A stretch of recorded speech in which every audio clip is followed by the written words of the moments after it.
Hey man, let's get into some football. We're 17 days away from my games. I think we're only like 14 away from Oh, yours. yes. I'm jealous. So today, let's get into the things that we're excited about and the things that we're concerned about for the Dallas Cowboys. We've already talked about the Cardinals some this week, so let's talk about them boys a little bit. Give me your first big thing that you're excited for. The thing is like it's the top of your mind when you think about what's going to affect this upcoming season. Oh man, I'm just excited for the game one to finally be here. But I think for me and a lot of other Cowboys fans, the number one thing to be excited about is having Dak Prescott back. Yeah. It's funny for all the frustration that I often have with Dak Prescott. It's important to remember that like we're a year removed from him having thrown a 4,500-yard season with 36 touchdowns and 9 interceptions. It's a pretty good year. And getting him back, supposedly completely healthy, I am very excited to see him back. Give him another weapon that's not named CeeDee Lamb, right? And see how that plays out. Very excited about that. How does that play out with Ferguson? So Dak Prescott being back, obviously your quarterback is always the captain and they're the ones running the show. Dak is the heart of the offense. And I have no questions as to how good is Dak Prescott as a captain, as a leader. Having him back out on the field during the game is a big deal. But then from a productivity point of view, I would say that we had above average backup play last year. And even with that, the disparity, of course, for almost anyone, your quarterback's going to be a massive improvement. So Dak being back out is the number one for me as we head into the season. Yeah, I mean, having a great backup is always great, but you only want to have a great backup. It's really only relevant for that season if it's for like 4 or 5, maybe 6 games. Because I'm not going to ask any backup in the league to go 6-0, or hey, go Nick Foles this playoff run for me. Sorry, that may still hit close to home. But yeah, you got to have Dak for most of it. If he sprains his ankle and he's out for a few weeks, that's bearable. But it may knock him out of an MVP conversation if such a thing is possible. But it's not going to end your season. So yay, you've got a good backup. I'm happy with our backup, but yeah, I'm with you. Let's not ask him to play for 10 games or anything. So okay, what else? What else is amongst your list? New weapons, George Pickens. I mean, I don't know about everyone else, but I was pretty surprised when I saw this one come through. First off, Dallas has we have a lot of big name players, and with that, there's a lot of contract questions and challenges that come through with that. So to pick up Pickens was exciting. He's not expensive at the moment, but he could be in the near future. But he is productive. So how does that work out with him and Dak? I'm excited. Like I would think as head coach, Brian Schottenheimer looks at them, it's like, oh man, look at these new toys. Like think of all the things they can do together. Even if Pickens doesn't do anything else, but then pull a little bit of that defensive attention off of CeeDee Lamb, who's getting double and sometimes triple teamed.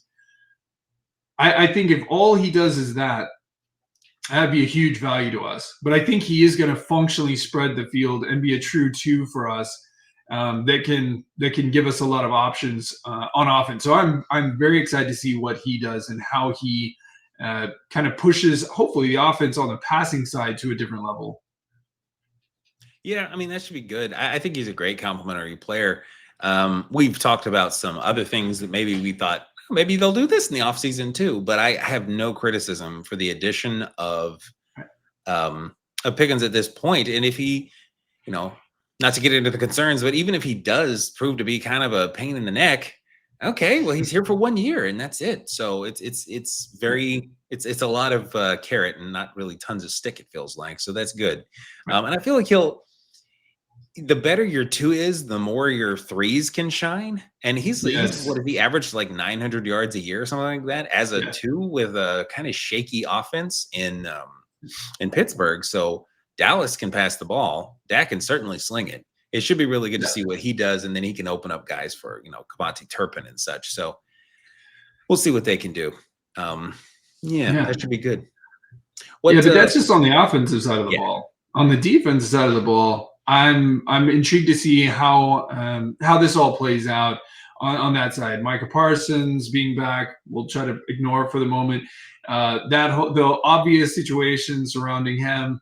Man, there's some pieces that I feel like continue to become more focal points for the defense. Mozzie Smith, I've really enjoyed.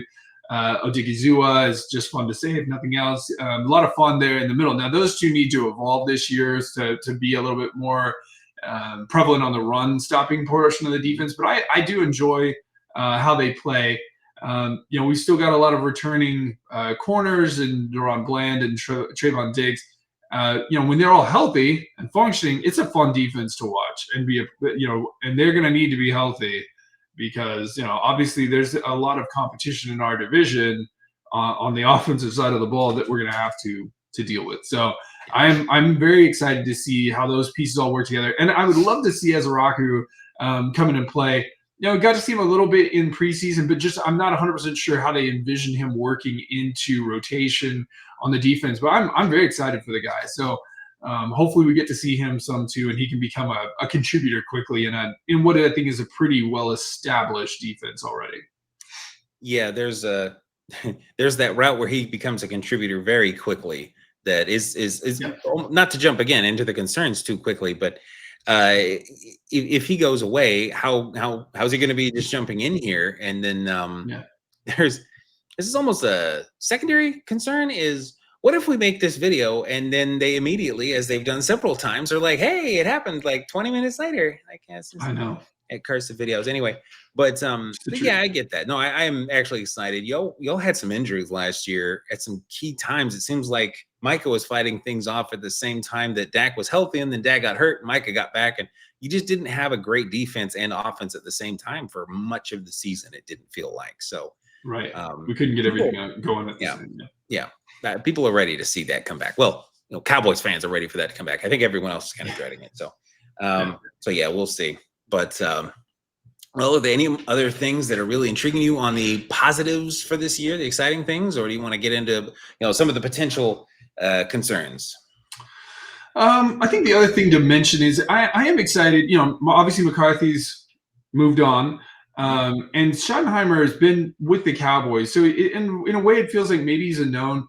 But I do wonder, and I'll be very interested to see how much of his play calling it was maybe limited by head coaching decisions, which is well within McCarthy's rights to do. But I'm intrigued to see him kind of unshackled. How does he want to use these pieces? And I think it is. There's definitely some questions that I'll get to and concerns that they're concerns for us. I think as fans. But I know he has a plan. I'm just intrigued to see if they'll work out in the way that he's envisioned them.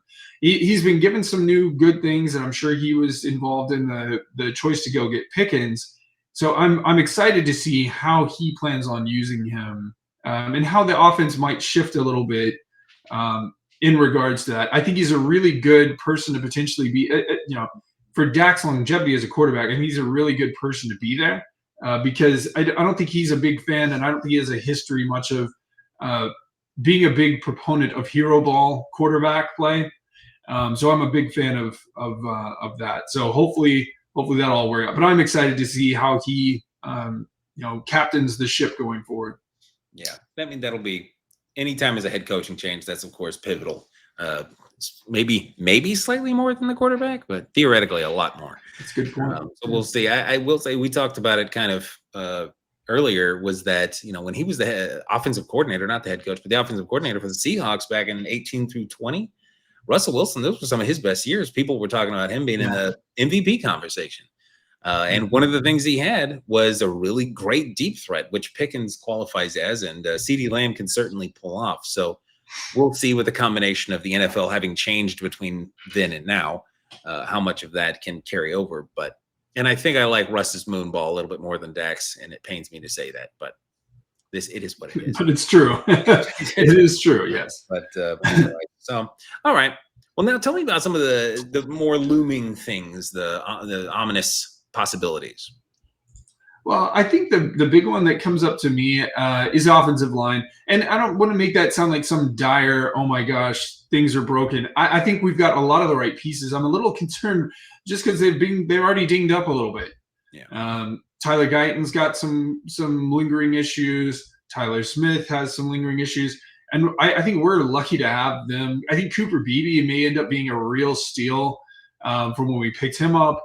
And Tyler Booker. I mean, we have this really young offensive line, and they've performed very well. And I don't want to say it's a concern from what we've seen. It's just a rookie kind of thing of Tyler fitting right in there with that offensive line. And then, just the health concerns on the other side. Getting Dak back is great. Yeah. But keeping him healthy is going to be a big part. And they're going to have to show up to be part of this run game for it to be, beyond a vision. It's got to be put into place. They're going to have to be a big part of that. We don't have a running back who's a Derrick Henry or a Saquon Barkley where you can give them a small sliver and they can take it from there. They're going to need a real scheme here. So it's not an offensive line problem. Like, this is a non-functioning offensive line. This grouping doesn't work. It's just young youth and some early dinged up kind of parts to it, if that makes sense. Yeah. I know that you brought over our old offensive line coach, and he's now your offensive coordinator. What? And I'm hoping that leads into your offensive line really coming together, because he took an Arizona Cardinals team that is really not known for being a great offensive line and made us a pretty respectable offensive line-based team. So I'm optimistic for what he does for you. And by the way, at some point in time, you're going to say something about Tyler this or Tyler that or Tyler whoever, and I'm not going to know which one it is. So just say one of the Tylers, and I'll be like, okay, one of the offensive linemen must have done something good or got hurt, and hopefully it's not serious. But if you say all three of them are down, I'm Thanos just snapped or something, because the Infinity Gauntlet. Good point. But anyway, what else? What else is a potential problem? And again, Pickens comes to mind, and there's two ways of looking at this. You kind of already have mentioned both in passing. One is, Pickens coming to the team and where he fits into the scheme of things. I would assume these are conversations that have already happened, but there's a big difference between what you conceptualize as how things are going to work out and how they actually work out. I think he was already not happy where he was, so fitting him with the team and how that goes. You don't want a distraction. That's something no team needs, but we certainly don't. And I'm not saying that I think he will be one, but any new person comes in to the team who's kind of high profile, and to his credit, he kind of is. How does he fit in with that group, and how does he work with it? Again, having Dak Prescott as our quarterback makes me actually much more comfortable with this, because I think he really is a team captain. For any of his shortcomings, that is not one. So that makes me a little bit more comfortable with that. You pointed out the second one, which is one of the values that I think Pickens is bringing to this group, and Amari Cooper used to as well, is they're good long play guys. They can get open deep. And Pickens, I think, is a great pickup in that regard. Dak, especially when he was younger, I felt like this was not an area of strength. There was a time where I felt like Amari Cooper was open all the time, and Dak could never land the ball within a catchable range of him. Yeah. Dak's not as young as he used to be, and he's matured and all of that. So maybe that's not a problem. But that would be my other concern, is from how does he fit in with the offense on that side, in terms of can we utilize that? Because if we can, that's going to open up all sorts of new possibilities. So it's not a big concern per se, but that's how I view that concern. Do you see him fitting in or being more cohesive? Would that be a concern for you? That's not. But I get the concern, because there's kind of a couple of things contingent there. Is like, one, it's you talked about, it's a long play. So going back to your first concern with the offensive line, are they going to keep Dak upright long enough for those long plays to become, can I even look at this read that's down the field, because I've got a second and a half, or the Tylers in, really got a good connection going on here, and we can let this develop for a second. I can take a shot. So I'm sure that's what they want. Every team wants to be able to have a shot at the long plays now and again. And so I'm sure that's the only other thing would be that came to mind, even just while you were talking, was, back in Pittsburgh, he was the one. He wasn't really the two. He's the one. Now, if there is some ego going on when a guy is the one, how's he going to take becoming the two? Now, maybe he gets underneath a guy who's, quite frankly, better than he is, with CeeDee Lamb, and he's like, man, I got to live up to this guy. No, this guy's acting right. I'm going to act right too. So hopefully that's a thing that happens. But I get the potential there. So hopefully that's environmental, and he's in a better environment now that just fits more what he wants and where he wants to be. And again, success will help too. Success always helps. And if he gets paid, that seems to help players a lot too. So, so I hear. Right. All right. We'll keep going. What else on the concern side of things for this year? Because I just love hearing about your worries, since I have some from my Cardinals. Know that other teams have some concerns. Oh, they do. Like 2 years ago that we heard that we were going to solve our running back problem. Mm-hmm. Derrick Henry was out there, Saquon Barkley, and it's like, I can't wait. Derrick Henry's from Texas. Like, this is all going to work out. It's like, no, it doesn't. So, going into this offseason, it's like, okay, well, Rico Dowdle actually had a decent year. He ran 1,000 yards with a backup quarterback, where there's more pressure on him. And so it's like, okay, great. Now he's gone. So it's like, all right, you don't let go of somebody like that without a plan. So what's the plan? So one of my concerns is Javonte Williams and Miles Sanders. Like, both of those guys have had like a hang your hat on kind of season, which is great.